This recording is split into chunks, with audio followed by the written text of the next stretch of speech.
Praise the Lord. आप सबको जय मसीह की।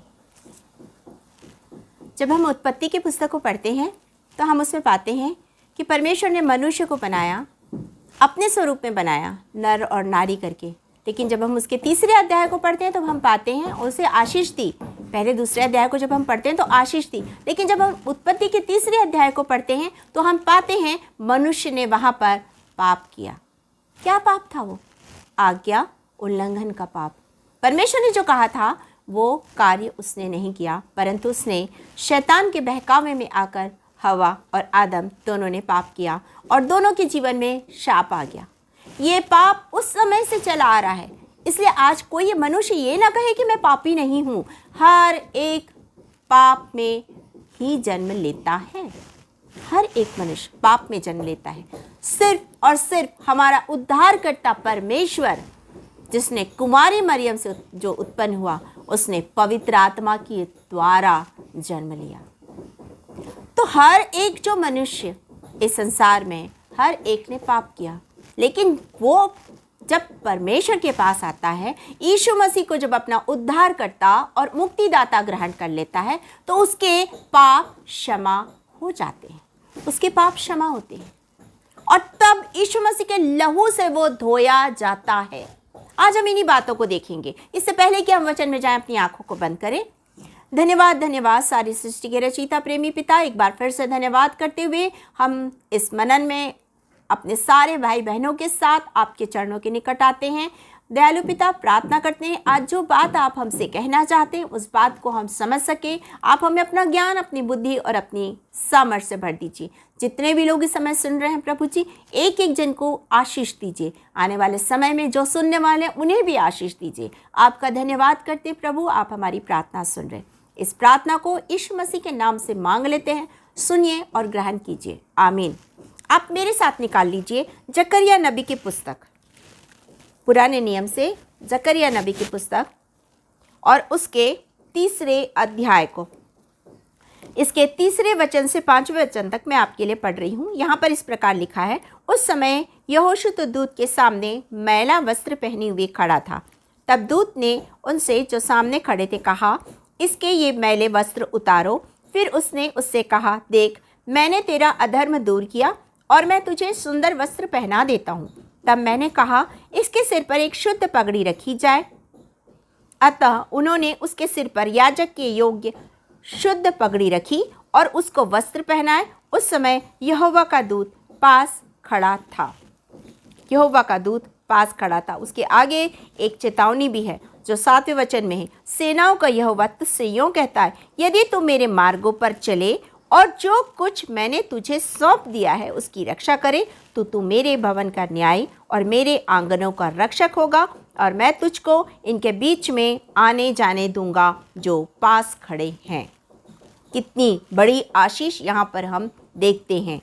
और जब आप तीसरे अध्याय के ये पहले वचन से पढ़ते हैं तो पाते हैं कि शैतान को दाहिनी ओर विरोध करने के लिए खड़ा था, यहोशू के दाहिनी ओर विरोध करने के लिए खड़ा था। जब हम प्रभु यीशु मसीह को अपना उद्धारकर्ता ग्रहण करते हैं, वो हमारी जिंदगी से उन बुराइयों को दूर करता है, उन अधर्म के कामों को दूर करता है और हमें उसके लहू से परमेश्वर धोता है और शुद्ध और पवित्र करता है। लेकिन जब हम परमेश्वर के पास में नहीं जाते, हम पाप में पड़े होते हैं। और कोई ये नहीं कह सकता है कि मैंने पाप नहीं किया, क्योंकि हर एक ने पाप किया है और हर एक उसकी महिमा से रहित है। रोमियो उसके तीसरे अध्याय के 10वें वचन और 23 वचन को जब आप पढ़ेंगे तो आप इन्हीं बातों को पाएंगे कि सब ने पाप किया है और हर एक उसकी महिमा से रहित है। जब हम और अगर हम ये सोचते हैं कि हम तो बहुत भले भले काम कर रहे हैं और हमारे भले कामों के कारण हम स्वर्ग राज्य में पहुंचेंगे, लेकिन यदि आपने यीशु मसीह को उद्धारकर्ता मुक्तिदाता ग्रहण नहीं किया है तो आप स्वर्ग कतई नहीं पहुंच सकते, चाहे आप कितने भी भले काम कर ले, कितने भी भले काम कर ले। आप गरीबों को खिला ले, अनाथों की सेवा कर ले, सब कुछ कर ले, लेकिन अगर आपने यीशु मसीह को उद्धारकर्ता ग्रहण नहीं किया है, आप अभी तक अपने पापों से फिरे नहीं हैं, मन नहीं फिराया है, तो आप कतई वहां नहीं पहुंच सकते। वचन हमसे कहता है यशायाह नबी की पुस्तक और उसके 64 अध्याय, एसाया चैप्टर 64 और उसके 6 वचन को मैं आपके लिए पढ़ रही हूँ। यहाँ पर लिखा है, हम तो सबके सब अशुद्ध मनुष्य कैसे हैं, हमारे धर्म के काम सब के सब मैले चिथड़ों के समान हैं। हम सब के सब पत्ते के समान मुरझा जाते हैं और हमारे अधर्म के कामों ने हमें वायु के समान उड़ा दिया है। कोई ये ना कहे कि मैं इतना धर्म का काम करता हूँ तो मैं स्वर्ग पहुँच जाऊँगा। नहीं, वो स्वर्ग नहीं पहुँचेगा, क्योंकि आगे इसमें लिखा हुआ है, क्योंकि हमारे अधर्म के कामों के कारण तूने हमसे अपना मुंह छिपा लिया है और हमें हमारी बुराइयों के वश में छोड़ दिया है। हमें हमारी बुराइयों के वश में छोड़ दिया है। तो कोई ये ना कहे कि मैं धर्म के काम कर रहा हूँ, परंतु जब हम यीशु मसीह को उद्धारकर्ता सच्चे मन से ग्रहण करेंगे, हमें जक्कई के समान उद्धारकर्ता ग्रहण करना है। जब आप लूका रचित सुसमाचार और उसके 19 अध्याय को पढ़ेंगे तो आप उसमें पाएंगे, लूक चैप्टर 19, उसमें पाएंगे आप कि जक्कई के पास में जब वो देखना चाहता था और प्रभु यीशु मसीह जब उसके घर जाने के लिए तैयार हुए, लोग कुड़कुड़ाने लगे कि ये पापी मनुष्य के घर जा रहा है। वाकई में हमारे काम हमें दिखाते हैं कि हम किस तरह पाप में डूबे हुए हैं। लोग वहां पर कह रहे हैं ये तो रिश्वत लेता है, ये तो पापी है, ये तो ऐसे करता है, ये तो वैसे करता है, सारी बुराइयों को वहां पर गिना रहे हैं। तब क्या कहता है जक्कई कहता है कि मैंने जिनसे भी जो कुछ लिया उसे मैं चौगुना फेर देता हूँ। हर एक को उनकी संपत्ति लौटाने के लिए जक्कई तैयार हो गया। उसे इस बात की चिंता नहीं थी कि मैंने अपनी सारी संपत्ति अगर दे दूंगा तो मेरे पास क्या बचेगा। उसको इस बात की चिंता नहीं थी, क्योंकि उसके पास में परमेश्वर का पुत्र, स्वर्ग राज्य का वारिस, उद्धारकर्ता प्रभु यीशु मसीह उसके साथ उसके घर जा रहा था। और तब वचन कहता है, 10वें वचन को पढ़ेंगे, जब उसी के लूका उसके 19 अध्याय के 10वें वचन को पढ़ेंगे तो आप उसे पाएंगे कि क्या कहता है प्रभु यीशु मसीह, आज इस घर में उद्धार आया है। आज इस घर में उद्धार आया है। आज परमेश्वर चाहता है कि मैं और आप भी उस उद्धारकर्ता परमेश्वर को अपना उद्धारकर्ता माने, उस यीशु मसीह को अपना उद्धारकर्ता स्वीकार करें। आप जब तक आप नए सिरे से जन्म नहीं लेंगे, जब आप यूहन्ना रचित सुसमाचार और उसके 3 अध्याय को पढ़ेंगे तो आप पाएंगे वहां पर लिखा है कि मनुष्य को नए सिरे से जन्म लेना अवश्य। यूहन्ना उसके 3 अध्याय के 3 वचन से 7 वचन तक लिखा है कि मनुष्य को नया जन्म लेना आवश्यक है। कैसे नया जन्म लेंगे? कैसे नया जन्म लेंगे? जिस दिन हम यीशु मसीह के पास आएंगे, अपने अपने पापों से पश्चाताप करेंगे, हमारे पुराना मनुष्यत्व चला जाएगा और तब यीशु मसीह के लहू से धोया हुआ एक नया मनुष्यत्व हमें मिल जाएगा। हम एक नए मनुष्य बन जाएंगे। जब आप इस बात को 2 कुरिन्थियों की पत्री को पढ़ते हैं, उसके 5वें अध्याय को 17 वचन को, तो आप पाते हैं हमारा पुराना मनुष्यत्व कहाँ है? चला गया। हम नई सृष्टि हैं, हम नए लोग हैं, क्योंकि हम यीशु मसीह के लहू से धोए हुए लोग हैं। अब हम दोबारा पाप नहीं करेंगे, क्योंकि यदि हम पाप करेंगे तो हमारी जिंदगी में शाप आ जाएगा। लेकिन यदि हम, बाइबल में लिखा है, यदि तू मेरे मार्गों पर चले और जो कुछ मैंने तुझे सौंप दिया उसकी रक्षा करे तो तू मेरे भवन का स्वामी होगा। और जब आप भजन संहिता की पुस्तक और उसके 92 चैप्टर और उसके 12 वचन को पढ़ते हैं, 12-13 वचन को, तो आप क्या पाते हैं? वहां पर आप पाते हैं कि हम उसके भवन में लबनोन के देवदार के समान लहलाते हुए पाए जाएंगे। हम रसकुंड से भरे रहेंगे। हम पुराने होने पर भी हमारे अंदर वो रसकुंड रहेगा। हम उसके आंगनों में प्रवेश करने पाएंगे। उसके आंगनों में हम जय जयकार के नारे लगाने पाएंगे। और ये तब संभव है जब हम यीशु मसीह को उद्धारकर्ता ग्रहण करेंगे और उसके पीछे चलेंगे, ना कि अपनी इच्छा के अनुसार। हम अब नए हो गए। हमारा पुराना मनुष्यत्व अब खत्म हो गया है। अब हम पूरी तरह से नए हो गए और परमेश्वर चाहता है कि हम पूरी तरह से नए बन जाए। और यदि आज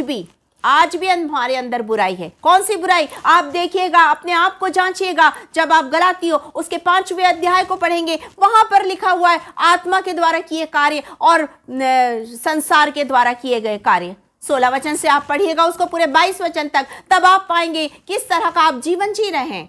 आपके अंदर यदि डाह है, मतवालापन है, ईर्ष्या है, जलन है, झगड़ा है, क्रोध है और नाना प्रकार की बुराइयां उसमें दी गई है, यदि आपके अंदर एक भी बुराई है तो याद रखिएगा आपकी 99 अच्छाइयां एक तरफ और एक बुराई वो है जिसके कारण आप स्वर्ग राज्य में प्रवेश नहीं कर पाएंगे। स्वर्ग राज्य में प्रवेश करने के लिए अपने जीवन में परिवर्तन लाना जरूरी है। जैसा हमारा परमेश्वर चाहता है कि हमारे जीवन में परिवर्तन हो, यदि हमारे जीवन में परिवर्तन नहीं, हम कतई वहां नहीं पहुंच सकते। प्रकाशित वाक्य की पुस्तक उसके 14th चैप्टर, प्रकाशित वाक्य की पुस्तक उसके 14th चैप्टर और उसके 11 वचन में लिखा हुआ है, उसके 14 चैप्टर और उसके 11 वचन में इन्हीं बातों को लिखा गया है कि किस तरह से हमारा पाप हमें उस जगह से दूर रखेगा जो जगह परमेश्वर ने मेरे और आपके लिए तैयार करी है। उस जगह से हम दूर रहेंगे। वहां लिखा है उनकी पीड़ा का धुआं युगानुयुग उठता रहेगा, और जो उस पशु और उसकी मूर्ति की पूजा करते हैं और जो उसके नाम की छाप लेते हैं उसको रात दिन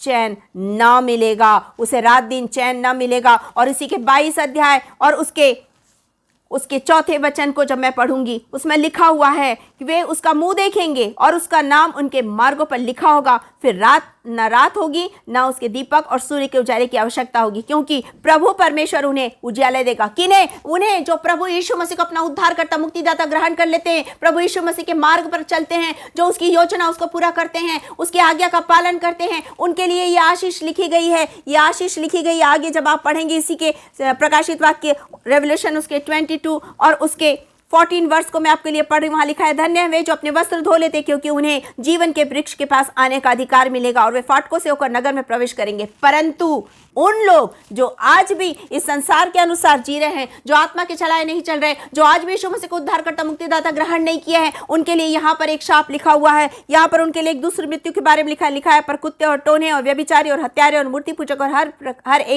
हर एक झूठ का चाहने वाला और गढ़ने वाला बाहर रहेगा। हर एक झूठ का चाहने वाला और गढ़ने वाला बाहर रहेगा। वो उस नरक की आग में जलता रहेगा। लेकिन जो परमेश्वर के लोग हैं, जिन्होंने यीशु मसीह को अपना उद्धारकर्ता ग्रहण कर लिया है, जिन्होंने अपने आप को प्रभु यीशु मसीह के हाथों में सौंप दिया है, जिनके वस्त्र बदल दिए गए हैं, जिन्हें उद्धार का टोप पहना दिया गया है, जिनके वस्त्रों को उतार करके यीशु मसीह के लहू से धोए हुए श्वेत वस्त्र मिल गए हैं, वो उस राज्य में प्रवेश करेंगे। वो उस आशीष को पाएंगे जो आशीष परमेश्वर ने उनके लिए रखी है, जो आशीष उनके लिए रखी है। यदि आज भी हमने अपने आप को नहीं बदला तो हम अपने अधर्म के कारण फंस के मर जाएंगे, नरक की आग में हमेशा के लिए जलने के लिए चले जाएंगे, हमेशा के लिए जलने के लिए चले जाएंगे। आप क्या चाहते हैं? आप क्या चाहते हैं? निर्णय आपका है। परमेश्वर ने हमें स्वतः निर्णय लेने की क्षमता दी है। उसने कहा कि निर्णय तुम लो। मुझे और आपको निर्णय लेना अपने जीवन के लिए कि मेरा आज का जीवन कैसा है और मेरा आने वाला जीवन कैसा होगा। यदि आज मैंने यीशु मसीह को उद्धारकर्ता ग्रहण कर लिया, निश्चित रूप से मेरा आने वाला जीवन सर्वोत्तम होगा। लेकिन यदि आज मैंने यीशु मसीह को उद्धारकर्ता नहीं ग्रहण किया तो मेरा आने वाला जीवन नरक का जीवन होगा। उस अद्भुत सुंदर जीवन से विपरीत जीवन होगा, जहां पर हम पाप में जलते रहेंगे, आग में जलते रहेंगे, जहां पर गंधक है, जहां पर पीड़ा है, जहां पर नाना प्रकार की तकलीफें हैं, उन तकलीफों का जिससे कभी कोई निजात नहीं होने वाला, उस जगह पर जलने के लिए चले जाएंगे। वो दूसरी मृत्यु को भोगेंगे। ये निर्णय आपका है कि आपको अनंत जीवन चाहिए या अनंत मृत्यु चाहिए, क्योंकि वो तो कह रहा है, मैं यहां खड़ा हूं, मेरे पास आओ, मैं तुम्हें जीवन दूंगा, मैं तुम्हें अनंत जीवन दूंगा। उस आवाज को सुनिए, उसके पास जाइए, आपके धर्म के कामों को एक तरफ रखिए, उसके पास जाइए, अपने पापों के लिए क्षमा मांगिए। वो यीशु मसीह के लोह से धो के शुद्ध करेगा। दया करने वाला परमेश्वर है वो, क्षमा करने वाला परमेश्वर है, प्यार करने वाला परमेश्वर है। यूहन्ना रचित सुसमाचार जॉन चैप्टर 3 और उसके जब आप 16 वर्ष को पढ़ेंगे आप पाएंगे उसने जगत से ऐसा प्रेम रखा। वो प्रेम रखता है जगत से, इसीलिए तो उसने अपना इकलौता बेटा दे दिया कि हम, मैं और आप जो मैले कुचैले और गंदे वस्त्र पहने हुए, हमारे वस्त्र धोए जाए, शुद्ध हो, पवित्र हो और उसके राज्य में प्रवेश करें। आइए हम प्रार्थना करें, अपने अपने पापों के लिए आज क्षमा मांगे। आज अवसर है, कल मालूम नहीं अवसर मिलेगा कि नहीं। आज अवसर है, उसे बहुमूल्य समझें, प्रार्थना करें, अपने पापों के लिए क्षमा मांगे, प्रभु यीशु मसीह को अपना उद्धारकर्ता मुक्तिदाता ग्रहण करें और उस अनंत जीवन को पाले, उस खूबसूरत जीवन को पाले, उस स्वर्गीय स्थान को पाले जो उसने आपके लिए रखा है। धन्यवाद, धन्यवाद, धन्यवाद। सारी आशीषों को देने वाले दाता, आपका धन्यवाद करते हुए समय आपके चरणों के निकट आते हैं। धन्यवाद देते हैं आपकी दया के लिए, जब हम सब पापी थे, हमारे लिए है प्रभु यीशु मसीह संसार में आया, हमारे पापों को उसने हमारे जिंदगी से निकाला और हमें जीवन का मुकुट दिया। उसके लहू से हम धोए गए, हम शुद्ध और पवित्र होने पाते हैं। प्रभु आपका धन्यवाद करते हैं, यीशु जी आपका धन्यवाद करते हैं, पिता परमेश्वर आपका धन्यवाद करते हैं। प्रभु इस समय जितने भी लोग आपके चरणों के पास आते हैं, हर एक के पाप अपराध गुनाहों को क्षमा कीजिए, हर एक को यीशु मसीह के लहू से धो के शुद्ध पवित्र कीजिए पिता, और होने दीजिए कि वो एक नई सृष्टि बन जाए। पिता आपका धन्यवाद देते हैं इस समय जितने भी लोग बीमार हैं, तकलीफ में हैं, पीड़ा में हैं, हर एक के दुख, बीमारी, तकलीफ, पीड़ा को दूर कीजिए पिता। हर एक जन इसी समय चंगाई को पाले, क्योंकि यीशु मसीह ने कोड़े खाए कि लोग चंगाई को पाले। तो आज उसी कोड़े की मार के द्वारा यीशु नासरी के नाम से हम बीमारों के लिए चंगाई की घोषणा करते हैं। आपका धन्यवाद देते हैं, आपने हमारी प्रार्थना सुनी। एक एक जन के लिए इस समय हम आपकी आशीष को मांगते हैं और ये प्रार्थना उद्धार करता प्रभु यीशु मसीह के मधुर मीठे नाम से मांग लेते हैं। सुनिए और ग्रहण कीजिए। आमीन। God bless you.